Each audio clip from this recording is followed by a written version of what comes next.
and welcome to Meeple University's How to Play Oh My Goods. In Oh My Goods, players play the role of workers, working in a village. They'll turn resources into various sorts of production goods, which they'll then use to pay for new buildings and assistance. The game ends after a player has 8 or more buildings, and the player with the most victory points, earned by either selling goods or gaining these buildings and assistance, wins the game. Before I take you through the rules of the game, I'll take you through the anatomy of a card. Each card depicts a building which has its cost and victory point value. In the notch off to the side is one of the 5 resources in the game, and anytime you will spend resources in this game, you'll either be referencing this icon on a card in a common supply or discarding a card from your hand with the matching icon. Each building, except for black buildings, have a type of goods shown in the middle center of the card in a white cog symbol. These are goods that you'll be manufacturing during the game, and you keep track of these goods by placing cards face down and sideways on the crate side onto the buildings. It doesn't matter what this card actually is. When it's placed face down in this format, it represents 1 brick. These 2 cards each represent 1 meat. This way, the game manages to avoid having to bring a whole lot of extra components to represent the variety of goods in the game. You simply use cards to represent the goods that are on that building. Finally, there is no money token in the game. Anytime the game calls on you to spend money, such as to build a building, you must discard goods from your buildings with a money value equaling or exceeding what you're buying. So buying this card for 7 coins, you could do that by spending 1 meat, returning that from your butcher to the discard pile. This is how the cards work in the game of Oh My Goods, and if we understand this, we should be able to understand the flow of the game and the rules a little more easily. To set up the game, each player takes a worker card, using the side of his or her choice, a random char burner, 7 coal to place in that char burner, and a starting hand of 5 cards. Then, deal 2 assistant cards per player into the common area. Assistant cards are double-sided and are different on each side, so pick one side at random. That will be the side that is used during the game. Each round takes place over 4 phases. In the first phase, players draw cards. Firstly, the player has the choice, if he or she does not like his or her current hand, to discard the entire hand and redraw the same number of cards. This is an all or nothing decision. The player cannot discard some cards. They must discard all or none. After this, the player draws 2 additional cards. There is no limit to the size a player's hand can be. Next, proceed to the sunrise phase. The first thing that happens in the sunrise phase is that the active player deals cards from the top of the pack into the common area until 2 of these little half sun icons have been drawn. The player lays the cards out like this because the only thing that's important on these cards is the resource symbol.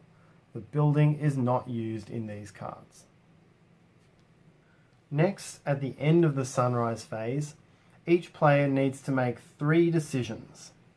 Firstly, they need to decide which of their buildings they will set their worker to work in for this round. At the start of the game, each player will only have 1 building, but as the player builds more, he or she will have to choose where the worker goes.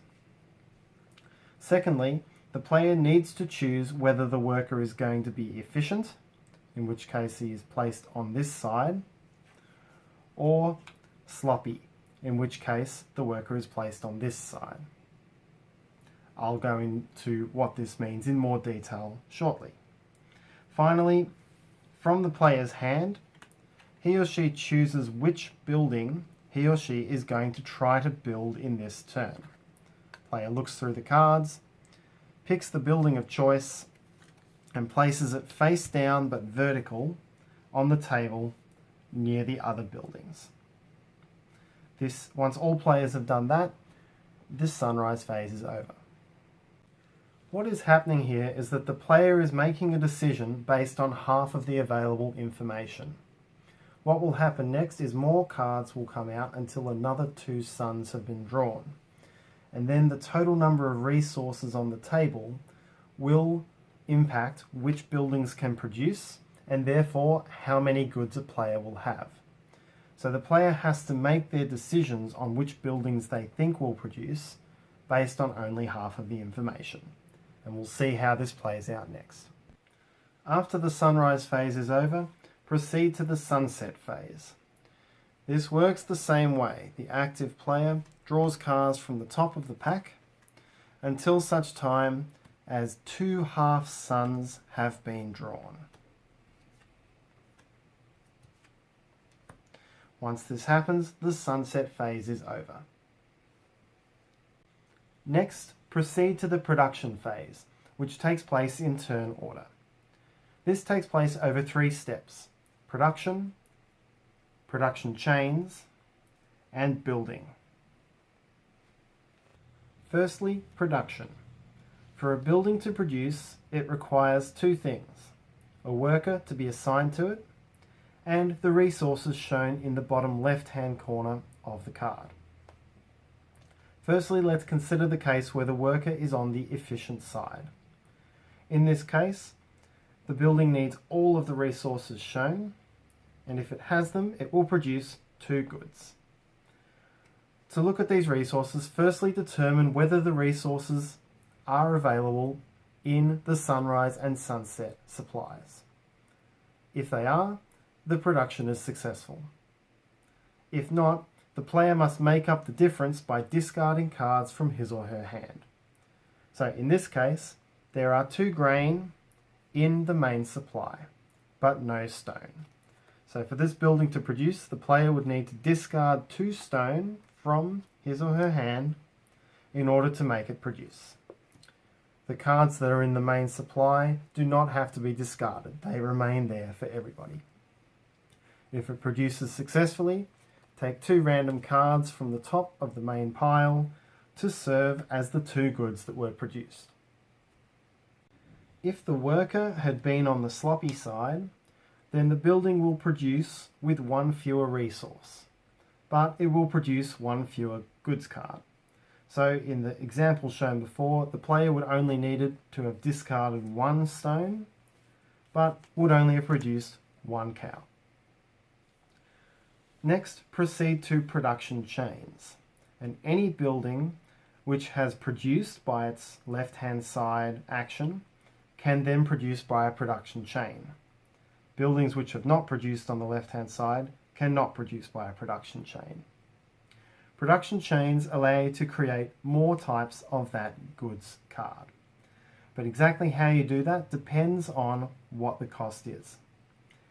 If the card turns resources into goods, you can take any number of resource cards that match from your hand and turn them into that good.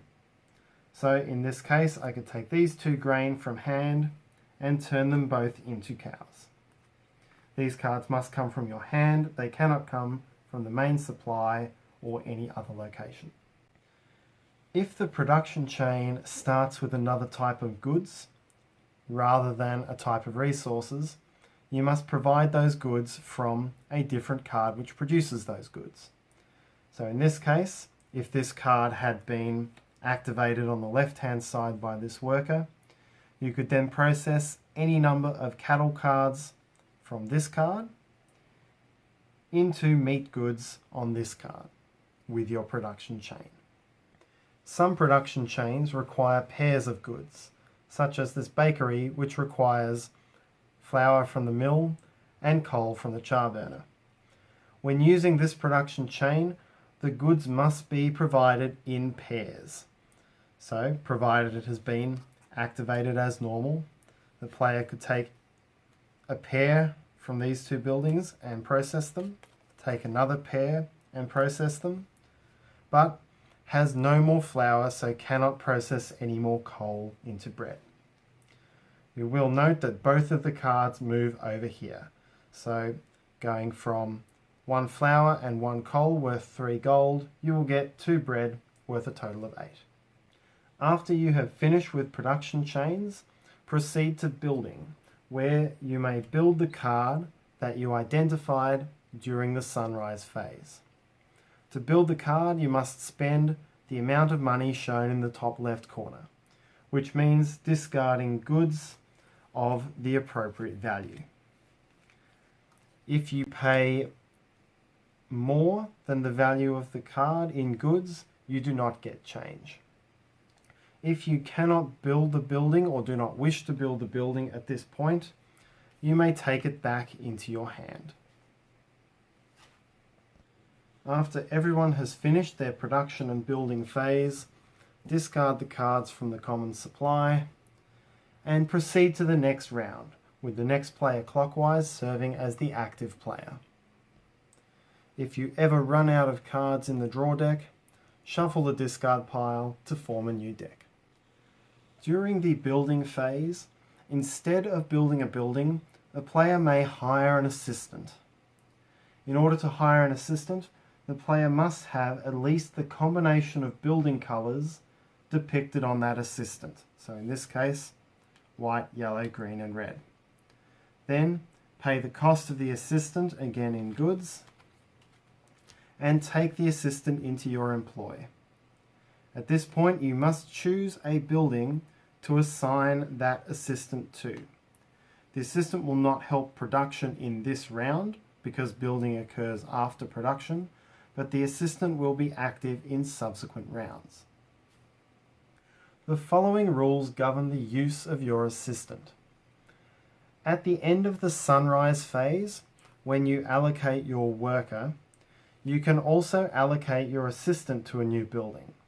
But to move your assistant from its current location, you must pay 2 gold. Additionally, you cannot have the worker and an assistant, or 2 assistants, assigned to the same building. All buildings can only have 1 employee. When it comes to the production phase, the building to which your assistant is assigned can produce, in addition to the building to which your worker is assigned. For the assistant's building to produce, you require all of the resources shown in the bottom corner. There is no sloppy option where you can get a 1 resource discount. Additionally, with the assistant, you will only ever gain 1 goods card from the left-hand side production. Your normal worker would gain 2, but the assistant only gains 1. As for the worker, you can discard cards from your hand to make up the resources that are missing from the main supply. You can discard cards from your hand for both the worker and the assistant in the same round. One way or another, this can lead to 2 separate buildings producing on the same turn. So the way that this one is laid out, both would produce 1 goods token, because he was producing sloppy and this is an assistant. And then once both of those have been activated, both of them can use their production chains in this round. The black coloured market office buildings work differently to the normal production buildings, in that they never need a worker assigned to them to have an effect. This market office building allows you to draw 3 cards instead of 2 at the start of each round, and this market office building, and the equivalents for the other resources, allow you to treat the common supply as if it has 1 additional of the specific type of resource. The game end is triggered once 1 player builds his or her 8th building. Finish the current round and then play 1 final round. The final round plays a little bit differently to the previous rounds. You will still assign a worker and any assistants, and you will still attempt to do normal production on those buildings by getting the resources on the left. But after that is complete, you'll be allowed to use the production chain on all of your buildings, regardless of whether or not it was activated during the round. This way, a player's plans would not be ruined by having a bad resource draw on the final round. So look through all of your cards, try to use all of the cards in your hand that you can, and combo up as many good production chains as you can. Once all players have utilized all of the production chains they can, proceed to final scoring. To determine your final score, first count up the total value of goods cards remaining on your buildings. So in this case, 12, 24, 27, 48.